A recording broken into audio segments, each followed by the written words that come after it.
warahmatullahi wabarakatuh. Jumpa lagi anak-anak.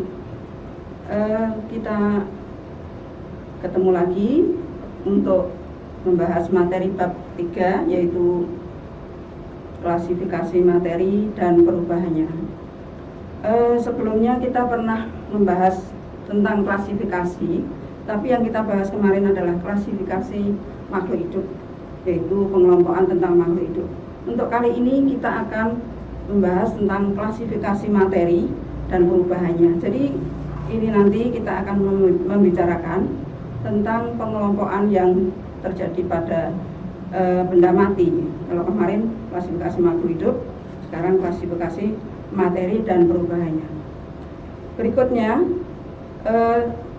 saya bacakan dulu kompetensi dasarnya, menjelaskan konsep campuran dan zat tunggal, yaitu unsur dan senyawa, sifat fisika dan kimia, perubahan fisika dan perubahan dalam kehidupan sehari-hari.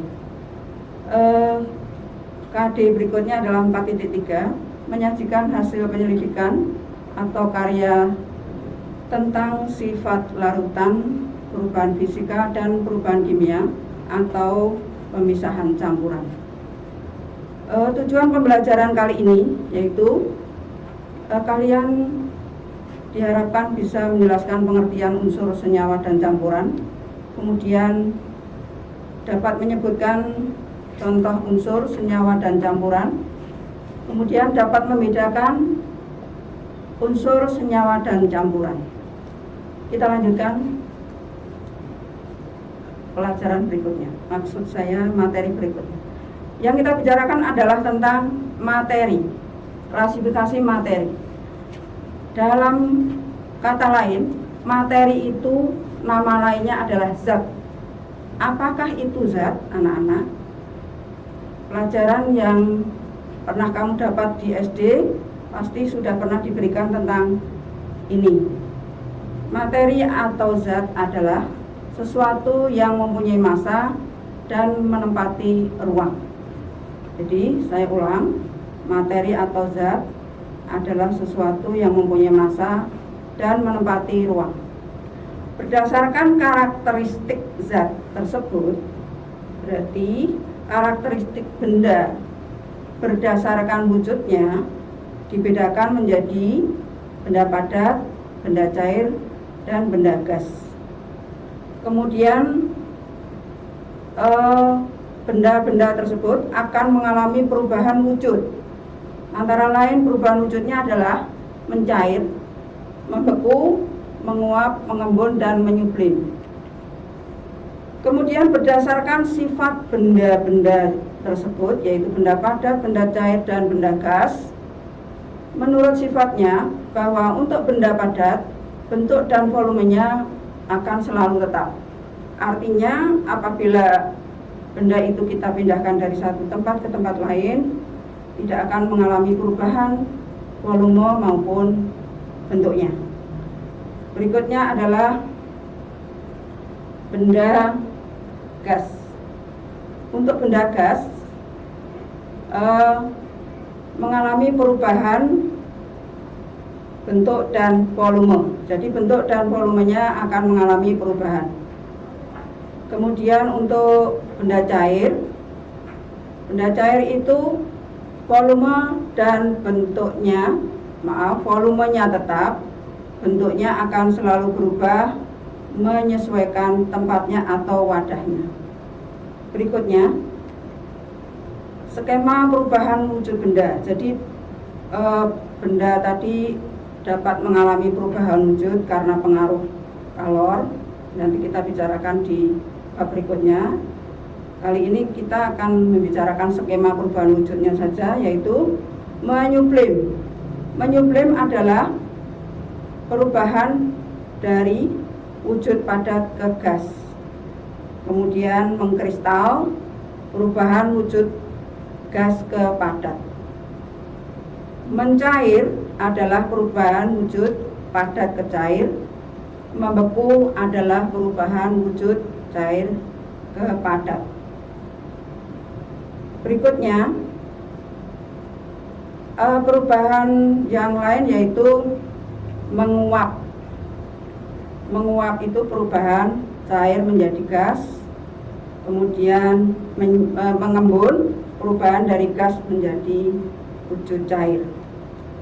Berikutnya yaitu tentang unsur, senyawa, dan campuran, bahwa dalam pengelompokannya materi atau zat itu dikelompokkan menjadi dua, yaitu zat tunggal dan campuran. Sedangkan zat tunggal itu terdiri dari unsur dan senyawa, sedangkan campuran terdiri dari campuran homogen dan campuran heterogen. Berikutnya, apakah unsur itu? Unsur adalah zat tunggal yang tidak dapat diuraikan lagi menjadi zat yang lebih sederhana melalui reaksi kimia biasa. Kemudian bagian terkecil dari unsur itu disebut atom. Unsur dibedakan menjadi dua macam, yaitu unsur tunggal dan unsur tunggal dan molekul unsur. Unsur tunggal itu adalah misalnya contohnya adalah O saja, jadi tidak ada bilangannya atau indeks bilangannya. O atau C atau N itu adalah contoh-contoh unsur tunggal. Kemudian kalau molekul unsur itu adalah gabungan dari unsur-unsur yang sama, lebih dari dua. Contohnya O2 oksigen, O3 ozon, P4 fosfor. Berikutnya penulisan lambang. Maaf, sebelum saya lanjutkan, saya masih mau lihat dulu. Tadi O2 itu molekul unsur ya, kita lanjutkan. Berikut ini adalah penulisan lambang-lambang unsur. Penulisan lambang unsur dikemukakan oleh John Jacob Berzelius. Aturan penulisannya adalah sebagai berikut: menggunakan satu huruf kapital, contohnya O oksigen, atau N nitrogen, atau C karbon.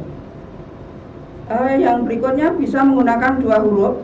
Yang pertama ditulis dengan huruf besar, kemudian diikuti oleh huruf kecil. Contohnya kufrum atau tembaga, di sini ada helium, ditulis HE, H besar E kecil. Ada yang menggunakan tiga huruf, yaitu misalnya di sini, tapi jarang pelajari atau diekspos di dalam dunia pendidikan, karena ini termasuk unsur yang jarang-jarang, yaitu UUT, jadi U besar, U kecil, dan T. Itu tadi contoh-contoh cara menuliskan lambang unsur menurut Jacob Berzelius. Contoh nama unsur dan lambangnya sebagai berikut. Nama latinnya Wolfram, tembaga, ditulis C besar U kecil. Natrium dituliskan dengan N besar huruf kapital diikuti huruf kecil. Kemudian ferrum, besi, ditulis dengan huruf kapital F dengan huruf kecil E. Kemudian plumbum atau timbal ditulis dengan P besar B kecil. Kemudian berikutnya adalah stanium, ditulis SN, S besar N kecil. Selanjutnya, berdasarkan sifat-sifatnya, unsur dibedakan menjadi unsur logam dan non-logam serta semi-logam. Unsur logam itu mempunyai karakteristik atau mempunyai ciri-ciri dapat menghantarkan listrik yang baik atau panas yang baik, warnanya mengkilap, kemudian kuat, dapat ditempa atau dibengkokkan pada suhu tertentu atau pada suhu kamar, berwujud padat kecuali Hg atau air raksa. Contoh unsur logam adalah natrium, tembaga, magnesium, dan aurum atau emas. Untuk non logam mempunyai karakteristik yaitu kurang baik untuk mengantarkan listrik dan panas, kemudian tidak mengkilap, rapuh, tidak dapat ditempa atau dibengkokkan, kemudian titik lelehnya rendah, pada suhu kamar berwujud gas atau cair kecuali Br dalam bentuk padat. Contoh non logam yaitu karbon, klor, nitrogen, dan iodium. Kemudian semilogam. Unsur semilogam merupakan unsur yang mempunyai sifat di antara sifat logam dan non logam, sehingga keduanya tidak baik sebagai konduktor maupun isolator. Contoh silikon. Berikut ini adalah tabel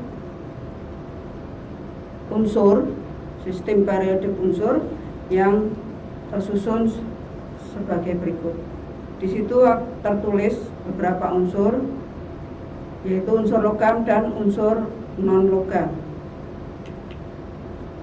Berikutnya adalah senyawa. Bagian dari materi tadi adalah senyawa. Senyawa adalah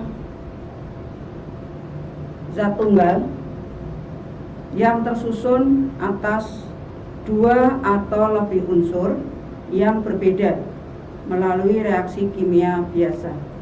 Artinya unsur penyusunnya berbeda. Contoh nama senyawa air. Di sini senyawa air, rumus kimianya adalah H2O, berarti unsur penyusunnya adalah hidrogen dan oksigen. Jumlah atom yang menyusun untuk hidrogen atau air tadi adalah 2 atom H, kemudian ditambah 1 atom O.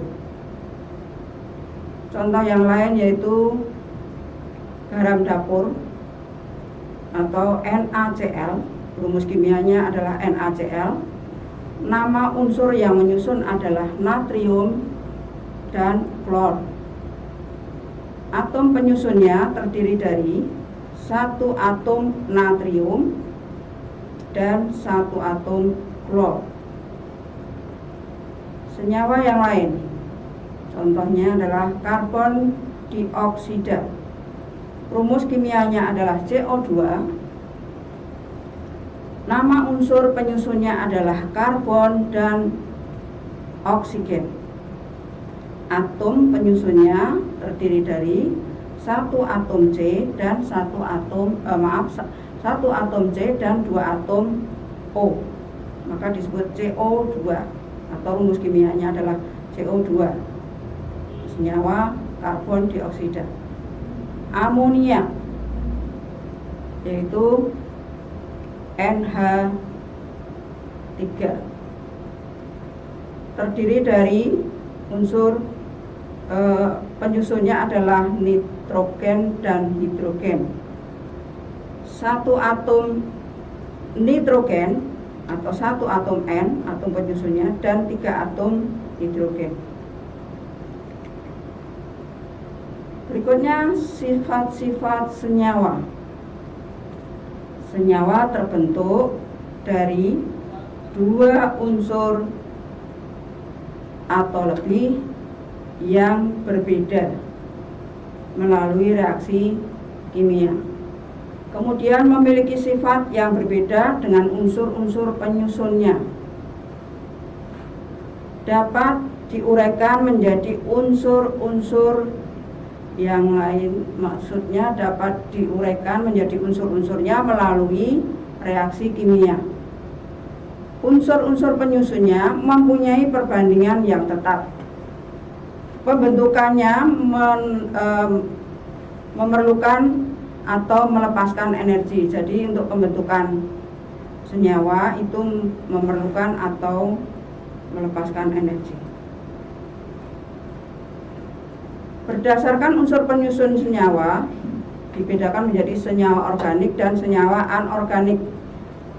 Senyawa organik adalah senyawa yang mengandung unsur karbon, contohnya asam cuka. Senyawa anorganik adalah senyawa yang tidak mengandung karbon, contohnya adalah NaCl. Berikutnya, campuran. Campuran adalah zat yang tersusun oleh dua zat atau lebih yang masih mempunyai sifat yang sama dengan penyusunnya. Ciri-ciri campuran adalah sebagai berikut. Satu, tersusun oleh dua zat atau lebih. Yang kedua, memiliki sifat seperti zat penyusunnya. Yang ketiga, memiliki komposisi yang tetap. Yang keempat, zat penyusunnya dapat dipisahkan secara fisika. Berdasarkan zat penyusunnya, campuran bisa dibedakan menjadi tiga sebagai berikut. Satu, campuran yang tersusun oleh dua jenis unsur atau lebih. Yang kedua, campuran yang tersusun oleh dua jenis senyawa atau lebih. Yang ketiga adalah campuran yang tersusun oleh unsur dan senyawa. Contoh campuran antara unsur O2 dan H2O. Berdasarkan sifat zat penyusunnya, campuran dibedakan menjadi tiga, yaitu campuran yang tersusun atas zat gas dan zat gas. Contohnya di sini udara tersusun oleh beberapa gas O2, N2 dan lain-lain.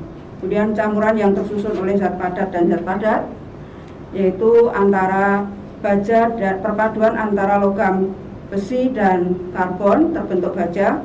Kemudian perpaduan antara logam tembaga dan seng terbentuk kuningan. Kemudian campuran yang tersusun oleh zat padat dan zat cair, misalnya air dan gula. Untuk hari ini anak-anak, pertemuan kita materi unsur senyawa dan campuran kita akhiri sampai di sini. Selamat belajar di rumah anak-anak. Salam sehat selalu. Sekian, assalamualaikum warahmatullahi wabarakatuh.